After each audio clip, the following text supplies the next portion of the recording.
دوستو بگ سوچو میں خوش آمدید۔ آپ نے کچھ ہی عرصہ پہلے یوکرین اور روس کی جنگ کے بارے میں ضرور سنا ہوگا، اور شاید آپ یہ بھی جانتے ہوں گے کہ اس جنگ کے بعد یورپی ممالک نے روس پر سخت پابندیوں کا مطالبہ بھی کیا تھا اور کسی حد تک روس پر پابندیاں لگ بھی گئی تھیں، لیکن روس نے بھی اس کے جواب میں یورپی ممالک کو گیس کی فراہمی بند کرنے کی دھمکی بھی دی تھی۔ دوستو آج ہم آپ کو بتائیں گے کہ جرمنی، فرانس اور اٹلی جیسے انتہائی طاقتور یورپی ممالک گیس کی فراہمی کے لیے کس حد تک اپنے نظریاتی مخالف روس پر انحصار کرتے ہیں اور کیوں انحصار کرتے ہیں۔ ان ممالک نے روس سے گیس کی خریداری آخر کب اور کیوں شروع کی تھی؟ کیا روس کبھی یورپی ممالک کو گیس کی فراہمی بند بھی کرے گا یا نہیں؟ اور اگر کبھی ایسا ہو جائے تو ان ممالک کے پاس گیس کے کیا کوئی متبادل ذرائع ہیں، اور اگر ہیں تو وہ کس حد تک مفید ثابت ہو سکتے ہیں؟ آئیے یہ سب جاننے کی کوشش کرتے ہیں۔ دوستو 2020 میں یورپ میں کل امپورٹ ہونے والی گیس کا تقریباً 45% صرف روس سے امپورٹ کیا گیا تھا، جبکہ یورپ میں گیس کی کل کھپت یعنی ٹوٹل کنزمپشن کا 40% حصہ روس سے ہی گیا تھا۔ اب ذرا ون بائی ون جائزہ لے لیتے ہیں کہ کون کون سے ممالک نے سب سے زیادہ گیس روس سے امپورٹ کی تھی۔ یورپ کی بڑی اکانومیز کو دیکھیں تو جرمنی نے اپنی گیس امپورٹس کا 50% روس سے حاصل کیا تھا، اس کے بعد اٹلی نے 46%، جبکہ فرانس نے 24% گیس روس سے امپورٹ کی تھی۔ بڑی اکانومیز میں سے برطانیہ اور اسپین کا رشین گیس پر انحصار اتنا زیادہ نہیں۔ یہ دونوں ممالک اپنی ضروریات کو پورا کرنے کے لیے ڈومیسٹک ذرائع سے گیس حاصل کرتے ہیں یا پھر ان کے کچھ متبادل ذرائع بھی ہیں۔ یہ تو ہو گئی بڑی بڑی اکانومیز کی بات۔ اب دیکھتے ہیں یورپ کی چھوٹی اور درمیانے درجے کی اکانومیز کو۔ دوستو اعداد و شمار کے مطابق کچھ چھوٹے یورپی ممالک مکمل طور پر روس کی گیس پر ہی انحصار کرتے ہیں۔ ان میں نارتھ میسیڈونیا، بوسنیا اینڈ ہرزیگوینہ اور مالدووا شامل ہیں۔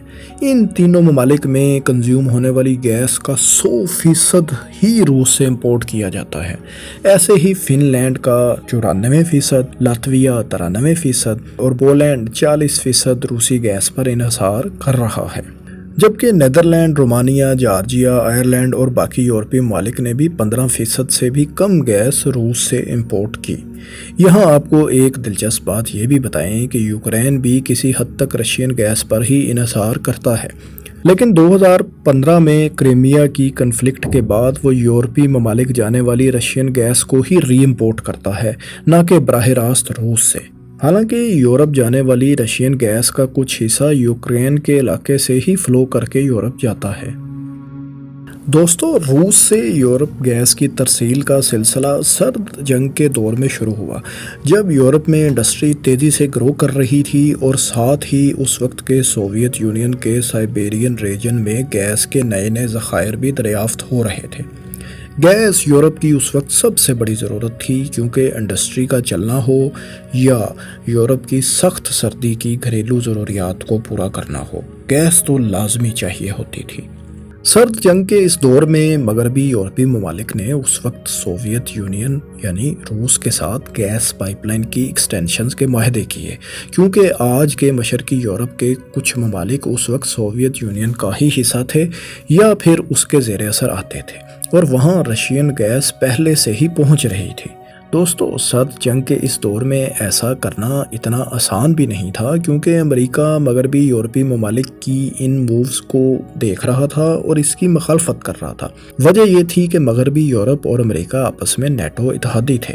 اسی دوران امریکہ کی تمام تر مخالفت کے باوجود مغربی جرمنی نے گیس کے حصول کے لیے روس سے ایک معاہدہ کر لیا، اور 1973 میں مغربی جرمنی تک رشین گیس پہنچنا شروع ہو گئی۔ دوستو اس کے بعد بھی آنے والی دہائیوں میں گیس پائپ لائنز کی مزید توسیع کے کئی معاہدے ہوئے، بلکہ 2012 میں جرمنی اور روس کے درمیان نارڈ سٹریم 1 پائپ لائن بھی تعمیر ہوئی، جو روس سے جرمنی تک بالٹک سی کے ذریعے براہ راست رشین گیس کی ترسیل کرتی ہے۔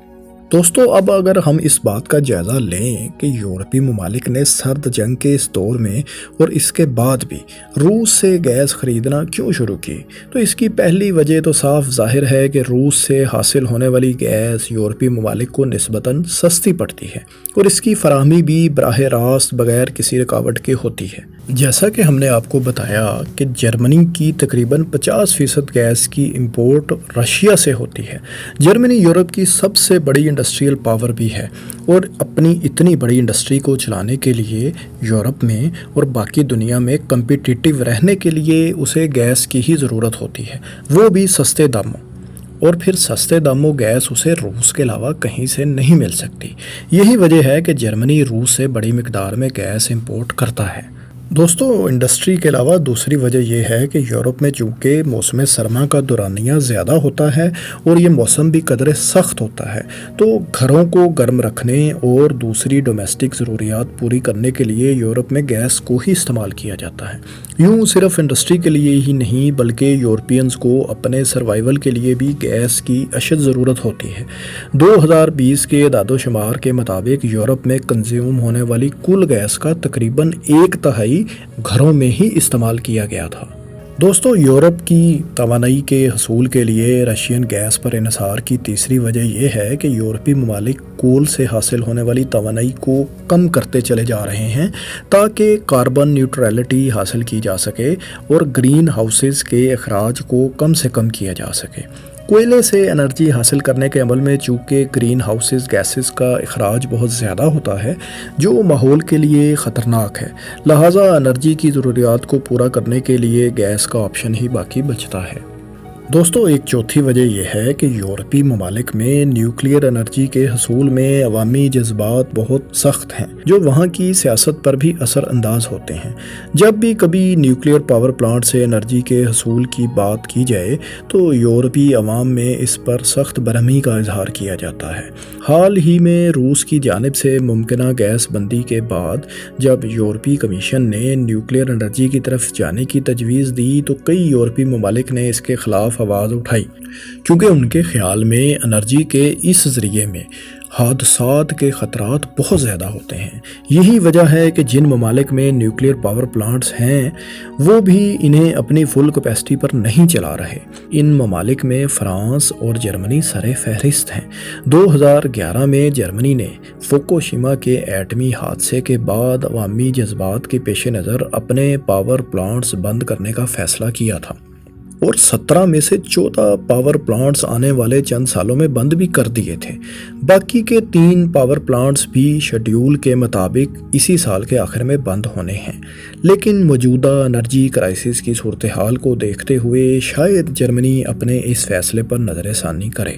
یوں نیوکلیئر انرجی کے آپشن کو بھی اگر کلوز کر دیا جائے تو یورپی ممالک کے پاس محدود سطح پر دستیاب توانائی کے دوسرے وسائل کے ساتھ رشین گیس ہی ایک آپشن بچتا ہے جو توانائی کی ڈیمانڈ کو پورا بھی کر سکتا ہے اور وہ بھی سستے داموں۔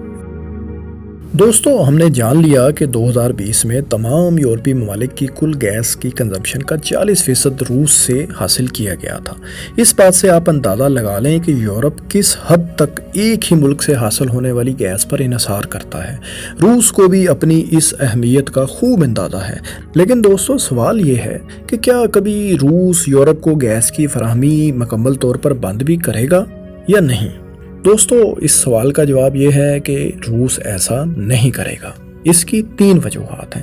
پہلی وجہ یہ ہے کہ روس اس وقت گیس کا دنیا میں سب سے بڑا ایکسپورٹر ہے اور رشیا کی کل گیس ایکسپورٹس کا تقریباً 45% تو صرف ان یورپی ممالک میں ایکسپورٹ کیا جاتا ہے، جس سے سینکڑوں ارب ڈالر سالانہ روس کو حاصل ہوتے ہیں۔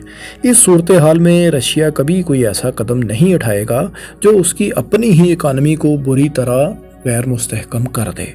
دوستو دوسری وجہ یہ ہے کہ روس اس لیے بھی ایسا نہیں کرے گا کہ اگر اس نے گیس بند کی تو یہ یورپی ممالک متبادل ذرائع سے گیس حاصل کرنا شروع کر دیں گے، اور وہ متبادل ذرائع جب ایک دفعہ بلڈ ہو جائیں گے تو وقت کے ساتھ ساتھ ان کی اہمیت بڑھتی چلی جائے گی اور وہ رشیا کے لیے ایک تھریٹ بن جائیں گے۔ پھر رشیا اپنی گیس کیسے ان ممالک کو ایکسپورٹ کرے گا؟ دوستو تیسری وجہ یہ ہے کہ عالمی سطح پر اس طرح کے بلنڈر کوئی بھی ملک عام طور پر نہیں کرتا اور نہ ہی ایسی بچگانہ حرکات کی کوئی گنجائش ہوتی ہے۔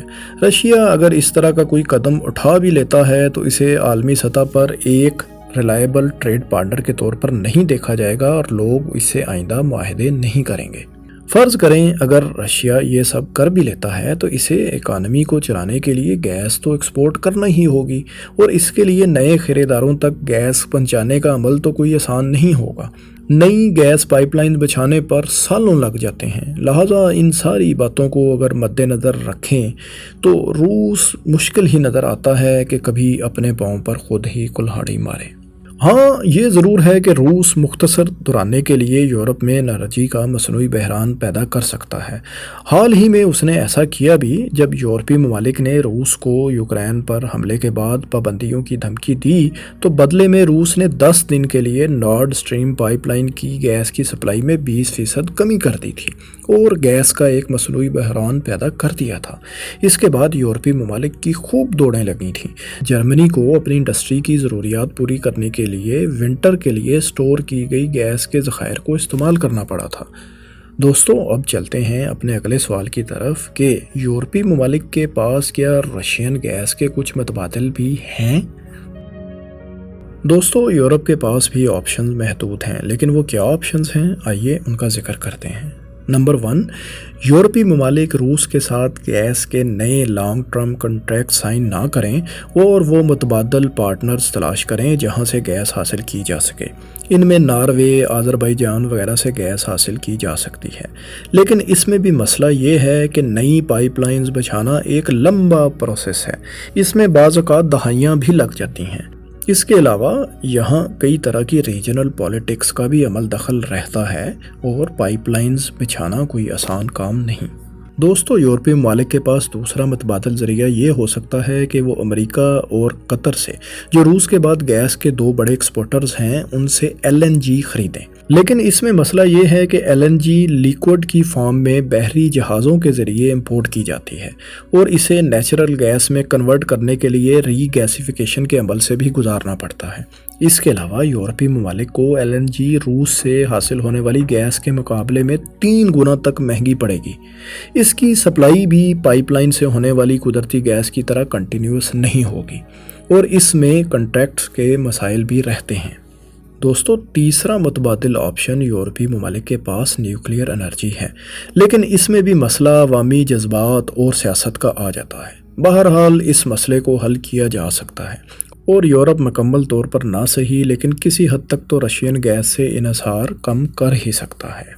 دوستو ایک اور متبادل ذریعہ یہ ہے کہ انرجی کی ضروریات کو پورا کرنے کے لیے یورپی ممالک ونڈ اور سولر انرجی کی طرف جائیں، لیکن یہاں بھی مسئلہ یہ ہے کہ انرجی کے ان سورسز کی ریگولر پروڈکشن بھی نہیں ہوتی اور اس کے علاوہ ہر علاقہ اور ہر جگہ اس طرح کے سورسز کے لیے سازگار بھی نہیں۔ دوستو ان سب باتوں کو اگر دیکھیں تو یہی لگتا ہے کہ مستقبل قریب میں تو یورپی ممالک گیس کے حصول کی خاطر روس پر ہی انحصار کرتے رہیں گے اور روس بھی یورپی ممالک کو گیس کی مکمل فراہمی نہیں روکے گا۔ بہرحال اصل میں کیا ہوگا یہ تو آنے والا وقت ہی بتائے گا۔ آپ دوستو اس بارے میں کیا سمجھتے ہیں؟ کمنٹس میں اپنی رائے سے ضرور آگاہ کریں۔ شکریہ۔